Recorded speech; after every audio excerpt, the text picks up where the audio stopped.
Hello there, I'm Dr. Shayla. Hi, I'm Dr. Antoinette. And welcome to Cooking on Purpose Health Cooking Class episode. Yes, today we're going to be doing sheet pan chicken with veggies. Let's get into it. So I'm just grabbing an onion here and I'll cut it up. Antoinette, so let's share with the people why we want to do this episode, why it's so important. Yeah, basically because we really want to discuss social connections today and just kind of talk about how and why social connections are so important for our health. You know, making sure that we have those really healthy relationships, understanding, you know, what a healthy relationship is. And it's not just relationships like spousal relationships or just spousal relationships. It's relationships with your family, with your siblings, with your mother, your father, you know, your friend connections. Like all of those things are so important for our health. And so we wanted to kind of start a meal, a family meal that kind of shows us why these things are important. Relationships with other people, so they could be friends, it could be people you go to school with, it could be the people you live with. That matters. That matters to your health. Exactly. And so basically it's just these relationships and connections really that feed our heart. We often talk about how they feed our soul, you know, but they also feed our heart as well, making sure that we have that the joy, or I guess the good endorphins that are released essentially that kind of help with heart health. There's a few studies out there about how these relationships it's more about the lack of loneliness, how oftentimes feeling lonely can lead to depression. Obviously those things lead to heart disease and obesity and etc. And so they're not having that, you know, deep sense of loneliness, and having these social connections can improve your heart health that way. Yeah. And that's why when when we both think of being connected or hanging out with people, one of the first things you think about is what we eating, right? And so how can we make it easier for people to have those connections is like figuring out how to cook more at home, or even just understanding, you know, how to prepare food in a way that's healthy for you, but also allows you to have those type of connections like we're talking about. And that's why I love this meal, because it's super easy. And it'll fill up the family, right? And you can do it easily on a weeknight. All I've done right now is just chopped up these onions. Have I ever made this for you, Antoinette? I don't think so. It's always like super fancy when we come up. That's true. But this is like the everyday meal. It make like just something. I think I did this a couple weeks ago. I just put on a couple of chicken breasts, and a bunch of vegetables that we had, so that they wouldn't go bad, and just roasted them, you know? Yeah. This is super easy, super quick. Yeah. So, all right. So, just so people know what we've already done, I already chopped up the onions, and all this is going to go in the sheet pan. The chicken is actually back here. Actually, let me show you that. Okay. So, what I did before we got on, I got some chicken leg quarters. Can you see it? Yeah. Chicken leg quarters. He's right here. Okay, yeah. So drumstick and thigh, right? Yeah, drumstick and thigh. So what I did was I already added salt to them beforehand, just to make sure that the salt can really penetrate and get into the meat. So usually like 30 minutes before I cook any type of meat, I'll salt it just so that I'm not having to use too much salt later on in the cooking process. That makes sense. Yeah, it cuts down on a lot of the wanting to taste the flavor, but it kind of helps get the flavor inside of there already. Yeah. And it prevents you from using too much salt later on, because I know a lot of people, they ask us questions about, well, if I have high blood pressure and I need to be careful with my salt, what are ways to do that? This is a perfect way to do it. You can still use salt or use less salt, but just season before you cook, right before you add all your other seasonings. And then I'm gonna add my seasonings while we keep talking. Okay, so this is the onion powder I'm adding here. Okay. Yeah. So tell me about this meal in general and why it's important in your family. Why is this important in my family? It's important because I cook it. No, seriously, it's important because it's like a quick way to get food on the table without me having to stand over the stove. And honestly, sheet pan meals were like one of the first meals that I got comfortable with cooking, because, you know, I grew up I grew up, my mom cooked, of course. My great grandmother and my grandmother were big cooks, but I wasn't. And so when I got married, I thought it would be simple. The thing I could cook was a grilled chicken breast and what's the other thing? And like, you know, steamed broccoli or something like that. And so when I got married to my husband, I thought, oh, it'll be easy. I'll just, you know, saute chicken every time we eat something and make broccoli.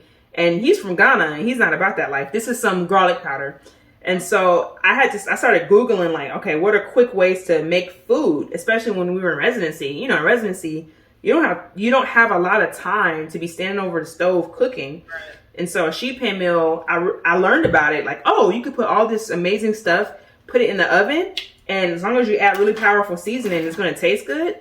Sign me up for that. And so like I love doing this on the weeknight because I can still make sure we're eating, you know, healthy food that tastes good, but it doesn't take forever to cook. So that's why I love it. I'm just flipping it now. Okay. And now I season the other side. Okay. And that's important too for our patients when we talk about like how to be healthy or how to cook healthier meals. A big part of that is having time to do that, you know, and we talk about that a lot, how, you know, it's a busy world, especially, you know, just the way we kind of operate here in general. Like people are working 5-6 days a week sometimes, and they don't have time often to sit down and make these elaborate meals. And so these are definitely some easy ways. The sheet pan meal is definitely an easy way to kind of get a lot of the vegetables you need, get that protein in, you know, and it's healthy and easy for the whole family to enjoy too. Kind of sit down and can eat together, you know, not getting those really quick fast food meals and, you know, everybody's in their corners, but making sure we have that time to at least sit down for a meal. Like kind of gotten away from that too. Yep.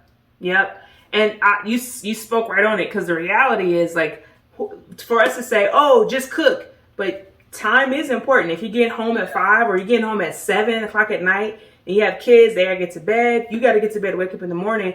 And then we're also saying sleep is important. So if we're saying to people, you got to do all this cooking, but you need to get your sleep too, and you need to exercise, and you need all these things people need to do, but we're not helping them. We're not giving like actual advice about how to do it. That's what this is about. And this is a way where you can put something in the oven, and as you can see, this is a lot of chicken. So this is something that will last for 2-3 days and not have to worry about cooking again.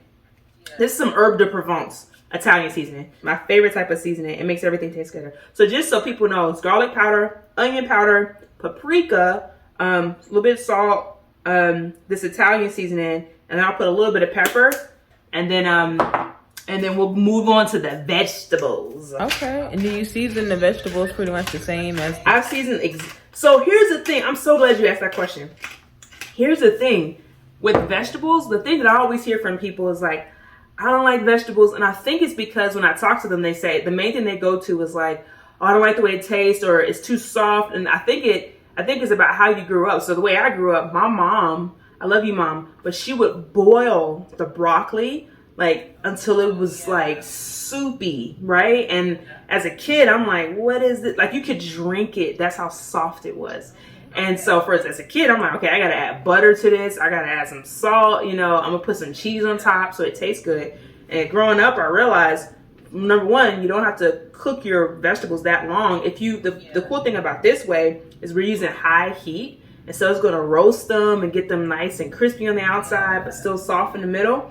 But the seasoning is what makes your vegetables taste better. So the same way I season my chicken, I season my vegetables. That's good to know. And especially, and like you said, not overcooking it, because when you overcook it too, it decreases a lot of the nutrients that are there. Like you kind of cook out those nutrients. So it's good That's so key. Yeah. Oh man, I'm glad you said that. Yeah, I forgot about that. No, that's true. Really important. Yeah. Yep. I'm going to grab the olive oil. Give me 1 second. Okay. I got the olive oil. So the olive oil, so the thing about oil in general, when we talk about oil, a lot of people kind of freak out a bit like, oh, it's fat. It's true. It's fat, right? But it's about what kind of fat are you using. So I usually use olive oil or avocado oil. I use olive oil for any dish where I don't need a lot of high heat. And avocado oil I'll use if I'm sauteing something, because it won't smoke, and you don't want your oil to smoke. because that can produce some side effects to the oil that can hurt the cells in your body. So because we're going to put this in the oven, I'm okay with using the olive oil. I'm not going to put my hands on this right now. I'll do it when I'm about to put it in the oven, but I just drizzle probably about a tablespoon of olive oil. And the cool thing about olive oil, like a lot of studies have shown, you know, it's a part of the Mediterranean diet. And it is an oil, but it's one of those oils where you tend to see good health benefits. So even though it's an oil, you don't tend to see as much heart disease, high blood pressure, diabetes, obesity with it. Still got to be mindful of how much you're using. But that's my go-to oil. What about you, Antoinette? Do you have a particular oil you like to use? Pretty much the same thing, like the avocado oil or the olive oil. That's pretty much it, really. Yeah. But basically, like what you said, it's heart healthy type oils, essentially, like a little bit better for you, besides the like the vegetable oils and the canola oils and things like that. Yep, exactly. All right, now's the fun part. We're gonna chop up our veggies. Okay, another thing we hear from people all the time: do I have to have fresh vegetables in order to have vegetables? No. So what I'm doing here, there are some fresh, but I'm also using frozen. These are some frozen broccoli florets. Remember we talked about with thyme, how important it is to, you know, cook something where you're not using a lot of time. I love using frozen vegetables because of that. These are steamable, so you could put them in the microwave. We're gonna put them right on the sheet pan with the rest of the vegetables, season them up, and put them right in the oven. You can treat frozen vegetables the same way you treat fresh vegetables. You use them the same way. It's just that they're frozen. This is some celery that I'm cutting up. What about you, Antoinette? What's your favorite vegetables you like to recommend to patients or just have in general with your family? Yeah, I definitely like the idea of the frozen vegetables, because I think we talked about this before, how they freeze them like at the time where they're still fresh, and so it's not like, it's less fresh than those that you get that are, you know, right out of the produce aisle. So yeah, so that's a really good thing. And for me, I definitely love roasted carrots and cauliflower. I love roasted cauliflower. Those are my two top favorites for sure, and definitely broccoli. I'll do broccoli for sure. And then I also started getting into the parsnips a little bit. I know those parsnips are like a sort of a starchy substitute from potatoes and things, because it's a little bit starchy of a vegetable, but it's pretty good. Has like a little sweet aftertaste too. Yeah. Are they like cousins to carrots? They look like carrots. They're like tan carrots. Oh, it's like tan carrots. That's funny. These are mushrooms I just chopped up. Oh yeah, mushrooms. I love roasted mushrooms as well. Those mushrooms I've gotten into those even more recently. Like mushrooms have lots of good benefits and are super nutritious and have that meaty sort of flavor too. If you're not doing meat, a lot of times getting those really big portobello mushrooms or the different types of mushrooms, those oyster mushrooms, kind of help give you that meaty texture. Without, you know, adding the meat to it if you don't want to do meat. Yeah, that brings up a good point, because, you know, plant-based eating or being vegan or vegetarian is like such a big thing now. And like I talked to a lot of people, they'll ask me, well, you know, how do I transition into eating more like that? And one of the things people miss is like the taste of meat. And so you hit it right on the nail. Mushrooms are so good for still getting that meaty kind of flavor, but getting it with vegetables. And another cool thing about mushrooms, they have super, like you said, great health benefits, but they're also shown to help with your immune system. So I like to always have them pretty much every meal, because they're so easy. As long as you want to wash them, don't wash them under water, right? Because the thing is, they'll soak up all the water and you won't get a lot of flavor. Usually for most mushrooms, what you'll do is you'll get like a paper towel, like a wet paper towel, and you just wipe the outside of it, you know, make sure all the dirt is off of it, and then you cut it and then you cook it, because it'll release a lot of moisture that way, and then you go from there. Bell peppers. So we're almost done. We already cut up our celery, onions, mushrooms, bell peppers, and if you don't like these particular vegetables, you could do whatever vegetables you like. Like Dr. Antoinette said, you could do cauliflower, you could do broccoli, parsnips, you could do carrots, whatever's in your fridge or whatever your preference is. It doesn't have to be these particularly. This is what I just happen to have in the fridge. But I'm just going to chop these up in the same seasonings I used for the chicken. I'm going to use for the peppers. And then we'll put it in the oven and we'll let it be in there for about 30 minutes. And I'll use a thermometer to help us know where we are. Okay. I mean, and then kind of going back to social connections too. You know, a lot of our social connections are definitely around food for sure. What are other ways you kind of connect and gather with those you love, or you know, those that help bring you joy? Ooh, that's a good question. Honestly, I think about at the end of the day, like after dinner, for me at least, it's like that family time. So, you know, and it kind of goes back to what we're doing here in terms of like cooking, and that the less time I spend cooking at the stove or being in the kitchen, the more time I have after dinner to be with my family. So, we like to, I have a 5-year-old. So after dinner, you know, our wind down time, sometimes we'll watch a movie together. Sometimes we'll do a puzzle together. We've been doing that lately, and that's been really fun to interact. So I think about like that 5 to 8 o'clock time range for a lot of families. It could be a very stressful time, but if you flip the script a little bit, it can also be a really joyous time. But I think a big part of that, at least for me, is because I'm thinking about all the things I have to do. Like, I got to do this. I got to cook. I got to get the food up. I got to wash the dishes after I cook. But if you could do a meal like this where it's easier, and you don't have to be, you know, using 18 pans and pots and water, just one pan and done, then you have that time to think about, all right, like, let me talk to my kid, you know, let me call my mom. Like, that's another time I use to catch up with families at the end of the day. After dinner, I'll call my mom, I'll call my sister, you know, I'll call my friends, I'll call Antoinette and say, what's up, girl? How you doing? What you doing? But yeah, that's kind of how I think about it. What about you? Yeah, same. I mean, pretty much same. Like being able to spend that time going for a walk, oftentimes with the family. That's good for the heart, good for the soul as well. Spending that time together. Kind of, we've been starting to try to get more used to doing like after dinner walks, you know, as opposed to kind of sitting down afterwards all the time. You know, spend some time outside.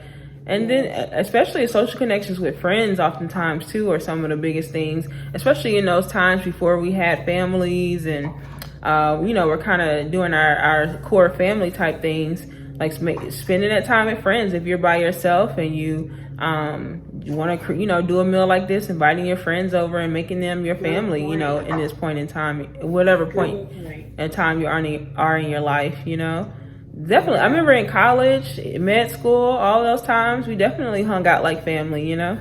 Yeah, that's the reason why we still friends, because we hung out like family. We would all study and then have fun times. Yeah, and it was definitely a big part of what helped us get through those times too. Like having that social support to help you through those tough study times, those tough times, you know, when we were on the rounds or when we were just doing all the things in school or in residency, you know, the training part that we get after school as well. Like, definitely having that social support was key to just keeping our mental health, you know, great, you know, keeping us on the path to whatever it is we wanted to do. All of that was definitely key to our health for sure. Yeah. Can you speak a little bit more about the mental health part of, you know, having those close connections? Definitely. I mean, just in general, having those connections is an outlet for those times when you're not feeling your best, or hopefully you have those healthy people around that will give you like healthy advice, or, you know, advise you to go to therapy if you need to, or to just talk to someone, spiritual advisors, you know, just families, so social support in that way. Like, it's super important to have people that'll be there to kind of point you in the right direction, or even just be that sounding board for you too, you know, when you need it. So definitely important for mental health, so that you're not keeping everything bottled up. You know, all of that is a big part of your physical health. We don't always connect the two, you know, but it's a huge part of your physical health. Right. And even the part that you said, backtrack a little bit, the part that you said about taking those walks after dinner with your family, I love that, because it's so easy, especially nowadays. I feel like I'm always in front of the TV, or I'm always in front of a computer screen, or I'm always in front of my phone screen.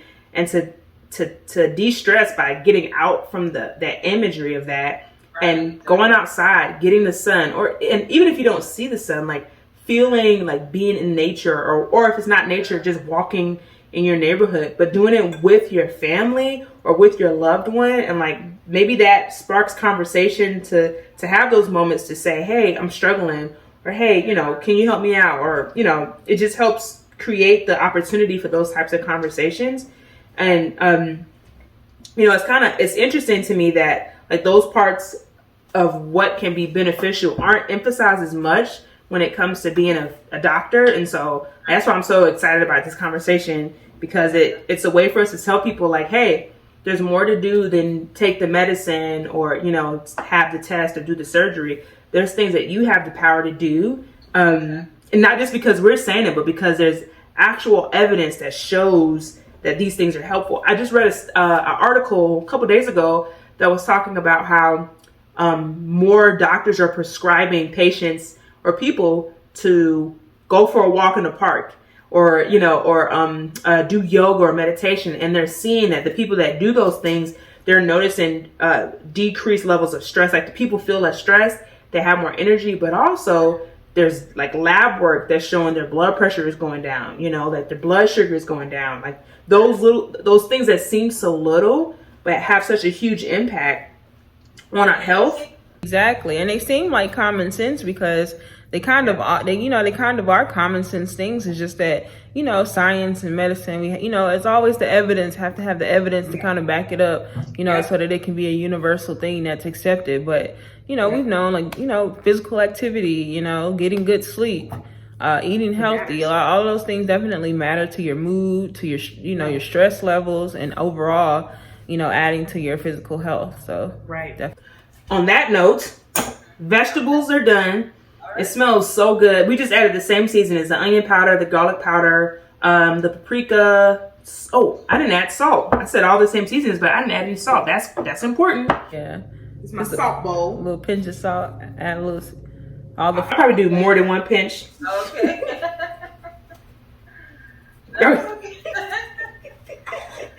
Well, it's cool, you know, at least you know what you're putting in there too, you know. A lot of times, especially people with high blood pressure, oftentimes, when you're going out, you don't know how much salt is in there, but when you're at least cooking on your own, you know how much, you know. So we got that. Chicken's done. So what I forgot to say, Antoinette, was that while the oven was preheating, I actually have the sheet pan in the oven. So now when I add the chicken on top, it's going to sizzle at first to brown it a little bit. And then I add the veggies after that. And then we'll just let it rock. I'm going to put a temperature probe in there, so that way it will make sure that the chicken is actually cooked all the way through to 165 degrees Fahrenheit. And I'll set the timer for 30 minutes, but we'll be right back. Antoinette, how you let me forget? So we're not done with the vegetables yet. I forgot the frozen broccoli because I've been talking so much, being distracted instead of staying focused. All right, so frozen broccoli. I'm just gonna put it right in there with the rest of the other vegetables. It's probably about 1.5 cups of frozen broccoli. Can you see? Yeah, okay. That look good. And when it's frozen like that, when the water kind of melts down, it doesn't make it mushy still. Because I'm using high enough heat. Yeah, okay. Yep. Okay. Now we'll be back. All right, it's ready. Ooh, what if I drop this? Can you imagine if I dropped it? It's ready. Oh, okay. That looks good. It's cooled down, Yeah. so it's safe to handle. So I don't know why I have this on, because it's cooled down. Oh, yeah. That looks good. So let me make the plate so the people can see. And the cool thing about this, what I would say you should do, you can put on a bed of rice. You can do it without rice. Sometimes you can even, if you want to have some type of carby thing, you can put potatoes on the vegetables too, like when you put it in the oven. Or you could do it with sweet potatoes or white potatoes. Rice, I'm actually going to do some quinoa that I made earlier. Okay. With turmeric, another really good ingredient for anti-inflammation. So I show you how to plate this up. So I'm going to do the quinoa first. So that way it can be in bed, right? So the quinoa is actually, it looks yellow because of the turmeric that I added to it. I got the quinoa on. Now I'm gonna add this chicken. And the cool thing, because the vegetables cooked with the chicken, all of those juices are on together. Oh, yeah. So I'm gonna put I mean, it depends on who's eating, right? If it's my husband, he'll probably eat the whole thing. I'll just put the whole leg quarter on, but if you don't want the whole leg quarter, you can cut it. You can just do the drumstick, or you can just do the thigh. I want to get a crispy piece though, so you can see how pretty it looks. Ooh, that's a good one. Okay. And then literally just sop up some of the vegetables. Like that. Our bell peppers, our onions, our broccoli, our mushroom, and then everything looks prettier when you put green stuff on top. Yeah, and this is pretty good too, especially if you are like live alone. You can use this as a meal prep type thing, add a couple of different proteins if you want. Yeah. Yep. You don't have to be chicken. It could be you could do this with tofu. I've done this with tofu, the same exact principles. I've done it with tempeh, salmon, great, any type of fish, but salmon I love because of the fattiness. And also because of salmon, you're going to get a lot of your omega-3s, which is really good for brain health. The sheet pan is the most important part. As long as you have a sheet pan, you put a protein, you put your vegetables, and you got a carb, and you're done. There it is. You see how yellow the turmeric is? Colors. Yeah, all the colors. And that's the health part. The more colorful we can make our plates, the more health benefits we're going to get. And that took us, I want to say it was in the oven for 40-ish minutes. It took us probably 15 minutes to prep everything out in terms of cutting and seasoning. So altogether about an hour. But if you season and prep beforehand and you put it in the oven for those 40 minutes, it's not like you're watching it. You can go around, do what you need to do at home. Your timer. Yeah. Timer on, and then you're done. And that's it. You got your sheet pan chicken with your veggies. I hope you enjoy. Guys, got to try it. Check us out. Please subscribe if you love the episode. We want to keep sharing this with you. Check the links down in the description and follow us on cookingonpurposehealth.com. You can find us on all social media platforms at Cooking on Purpose Health. Right. See you next time. Bye. Bye.